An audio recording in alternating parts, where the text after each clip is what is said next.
We are starting second chapter of first year physics. पहला lecture है जिसमें इसके इस हिस्से में हम एक एक नंबर की जो डेफिनेशंस हैं या दो दो नंबर की डेफिनेशंस हैं उसको हम डिस्कस कर रहे हैं। तो बहुत सारी चीज़ें हैं इसमें आपने पहले भी पढ़ी हुई हैं प्रीवियस क्लासेस में। सो this is the revision of previous knowledge. थोड़ा सा इसमें अपडेट भी हम करेंगे अपना knowledge. So this chapter is about the vectors and equilibrium. पहले हिस्से में हम वेक्टर्स को डिस्कस कर रहे हैं। जैसा कि आप सब जानते हैं कि वेक्टर्स वो होते हैं जिनके पास दोनों चीज़ें होती हैं, मैग्नीट्यूड भी और डायरेक्शन भी। तो such physical quantities which are completely described by a number with direction, तो इसको रिप्रेजेंट करते हैं पहले सिंबॉलिकली। सिंबॉलिकली जाहिर करने के तीन तरीके हैं। First is with bold face, इसको मैंने 11 करके लिख दिया। Second, put an arrow on English alphabet, this is put an arrow below the letter. लेकिन आपने जो नोटेशन यूज करनी है वो ये है। तो बुक में ये दोनों है लेकिन हमने सिर्फ इसी को यूज करना। उसके बाद अब हम वेक्टर्स को जाहिर करेंगे with the graphical method.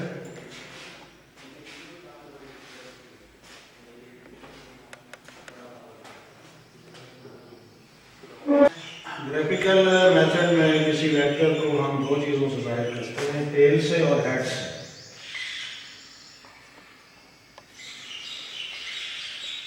Tell will give the magnitude of the vector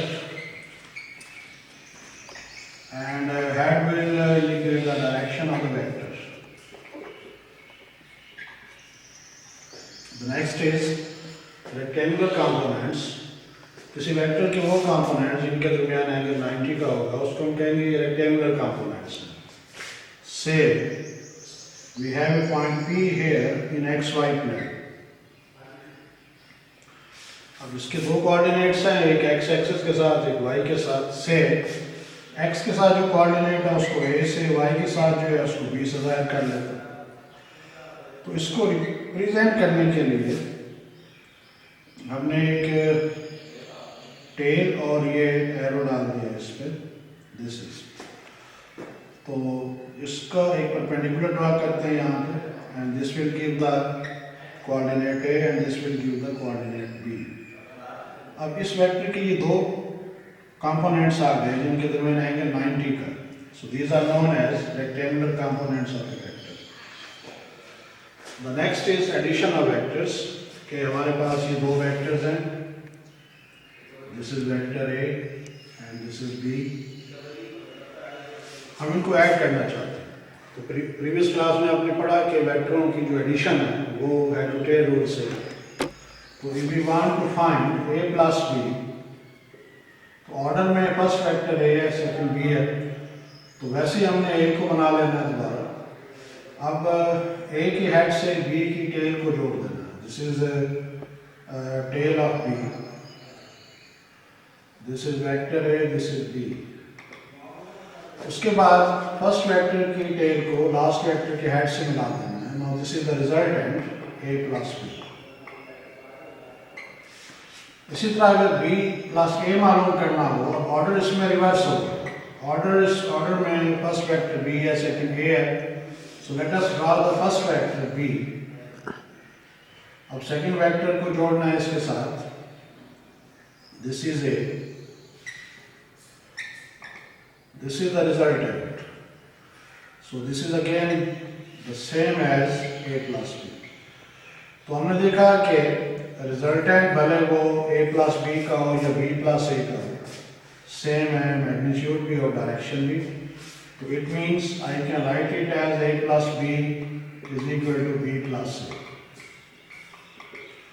तो इट मीन्स कि जो एडिशन ऑफ वेक्टर्स है वो कॉम्यूटेटिव है।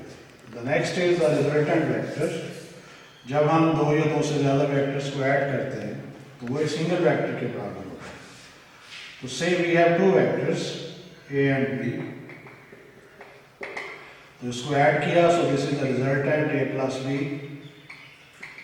तो A plus B has the same effect as the resultant, या रिजल्टेंट वेक्टर एक ऐसा वेक्टर है जिसका कंबाइंड इफेक्ट इन दो वेक्टर्स के सम के बराबर होता है। तो उसी तरह से we have two vectors A and B. अब हम सब्ट्रैक्ट करना चाहते हैं बी को ए में से, ए माइनस बी। तो उसके लिए हमें बी का नेगेटिव लेना पड़ेगा। नेगेटिव वेक्टर वो होता है जिसकी मैग्नीट्यूड तो गिवन वेक्टर के बराबर हो लेकिन डायरेक्शन उसके अपोजिट हो। So this is minus B here. तो माइनस बी को ऐड कर देंगे हेड टू टेल रूट से ए में। So let us see the first vector is A, this is minus B. तो फिर फर्स्ट वेक्टर के टेल को आखिरी वेक्टर के हेड से मिला देते हैं। This is the resultant A plus minus B. इसको इस तरह लिखा क्यों? क्योंकि अडॉप्ट हमने वही किया हेड टू टेल रूल वाला मेथड। तो अब हम ले रहे हैं बी माइनस ए।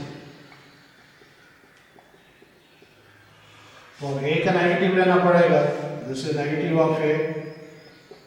अब बी में उसको ऐड कर देंगे, first vector is B. First vector की हेड को दूसरे वेक्टर की टेल से जोड़ते हैं, दिस इज माइनस ए।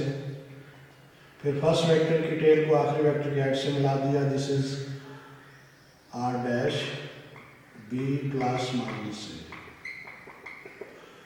तो हमने देखा कि ए माइनस बी का और बी माइनस ए का जो रिजल्टेंट है वो इक्वल नहीं है, अपोजिट डायरेक्शन में है। तो ये कम्यूटेटिव नहीं है वेक्टर सब्ट्रैक्शन। तो आई can right here a minus b is not equal b minus a. The next is multiplication of a vector by a number. Number दो तरह के होते हैं, पॉजिटिव नंबर और नेगेटिव नंबर्स।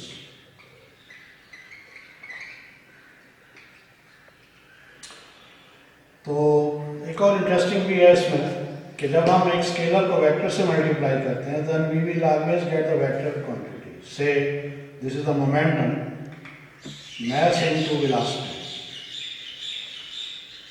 तो मोमेंटम एक वेक्टर क्वांटिटी है लेकिन ये दो चीज़ों का प्रोडक्ट है, मैस जो है वो स्केलर है और वेलोसिटी जो है वो वेक्टर क्वांटिटी। तो यहाँ हम किसी वेक्टर को नंबर से मल्टीप्लाई कर रहे हैं। से this is vector A whose magnitude is 4 centimetre. तो I want to find 2a।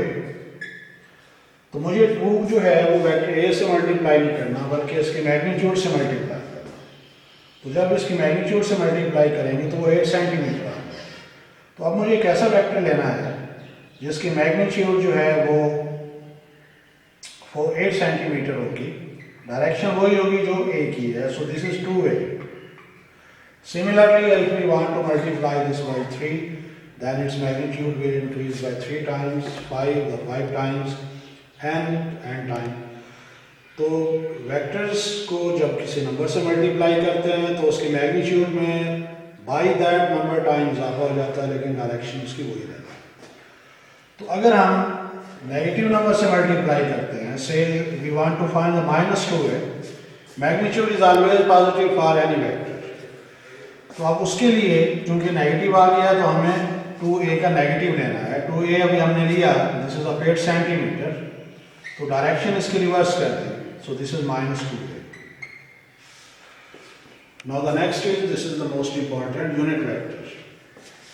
एक ऐसा वेक्टर है जिसकी मैग्नीट्यूड हमेशा 1 के बराबर है, direction is along the given vector.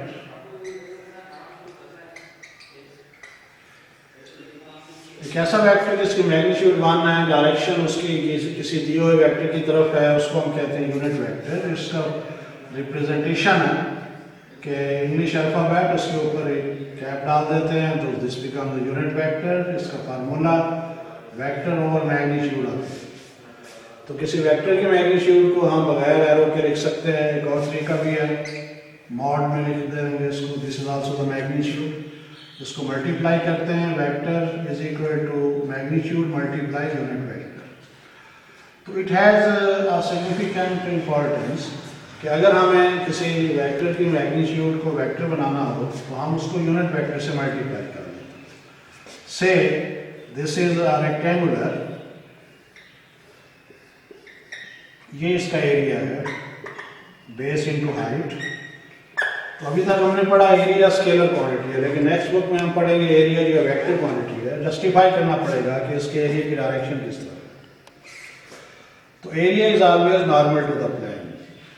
कैसे कि ये एरिया की ये डायरेक्शन होगी इसकी, दिस इज, तो अगर इसको हम हॉरिजॉन्टल रख दें, सो this is the area, this is the area. तो एरिया जो है वो हमेशा परपेंडिकुलर होता है किसी भी सरफेस के साथ। अगर ये वॉल है तो this is the area of the wall, ये रूफ है, this is area of the roof. तो अगर हमें जस्टिफाई करना हो कि इसका लिखेंगे हम कैसे, तो इसका जो मैग्नीट्यूड ऑफ एरिया तो वही है बेस इनटू हाइट। अब यहाँ पे यूनिट वेक्टर जो है वो कई तरह के हैं। These are unit vector I, J and K, unit vector N, unit vector R।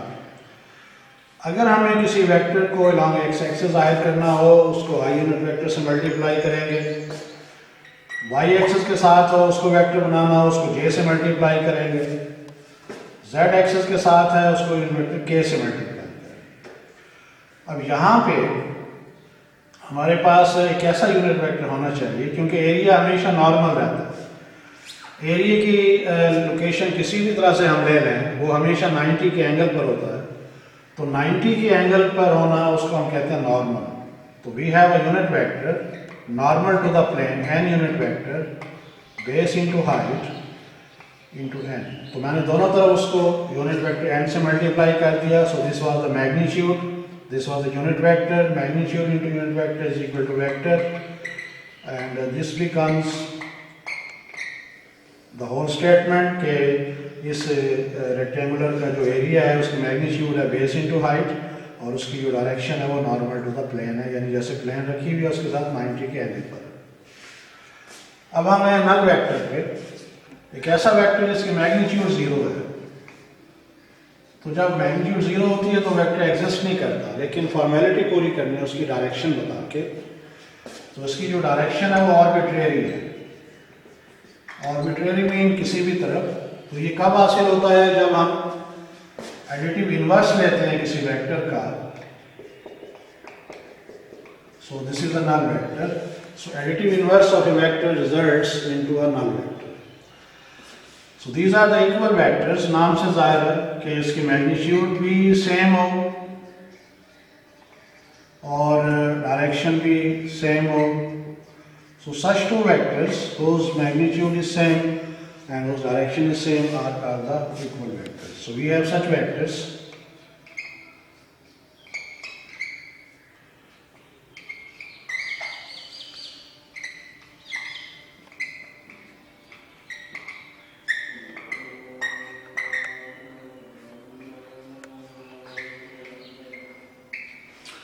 तो इन डायग्राम से हम देखते हैं कि जिनकी मैग्नीट्यूड सेम हो, उनकी डायरेक्शन एक तरफ हो, वही इक्वल होंगे। तो A equal B, C is not equal to D, direction opposite है, मैग्नीट्यूड भी सेम नहीं है, D और F सेम है, तो ये इक्वल होगा।